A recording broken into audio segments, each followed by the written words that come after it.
Kita bongkar bobroknya argumentasi Mbak-Mbak ini. Kami lahir di era data, bukan drama. Setahun pemerintahan Prabowo Gibran bukan soal siapa yang berkuasa, tapi apakah presiden kita masih benar-benar mendengarkan rakyatnya. Katanya, 1 tahun pemerintahan Prabowo ini cuma penuh omon-omon, istana lambat, presiden terisolasi, kebijakan flip-flop, dan cuma jual pencitraan. Tapi lucunya, semua itu disampaikan tanpa satupun data konkret yang katanya lahir dari data. Serius nih, jadi master kebijakan publik dan mau bahas kebijakan publik tapi bahannya cuma katanya tempe. Mari kita bahas.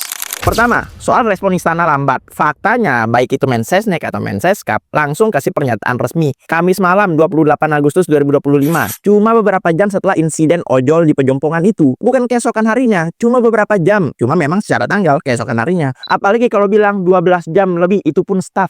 Bos, staff itu kan menteri. Menteri itu tugasnya membantu presiden. Presiden juga tugasnya banyak, bos. Artinya istana cepat dan responsif. Yang lambat itu bukan istana, tapi cara lo berpikir dan mencari data yang benar. Jangan-jangan galistungnya Ferry ini untuk lu deh kayaknya. Kedua, isu komunikasi tersumbat dan presiden diisolasi. Perlu diingat nih ya, baik itu Mensesnek ataupun Menseskap adalah jalur komunikasi resmi negara. Beliau bukan penyumbat, tapi penyalur pesan presiden sesuai mekanisme birokrasi. Lu paham birokrasi nggak? Nggak paham. Makanya coba dulu ya masuk ke dalam birokrasi. Jadi kalau setiap pernyataan lewat Mensesnek itu bukan tanda presiden dikurung, itu justru tanda sistemnya jalan. Dan tuduhan soal Letkol Teddy jadi penyaring utama. Lucunya nggak ada dokumen, nggak ada bukti, cuma katanya. Dari awal video bilang tapi katanya mulu, jadi mana yang bener? Ketiga nih, soal Gen Z nggak bisa dibungkam dengan pencitraan. Sis, pencitraan itu bagian dari komunikasi kepemimpinan modern. Videonya presiden nyapa anak sekolah misalnya, atau nyapa petani dan lain sebagainya misalnya. Itu mah bukan basa-basi,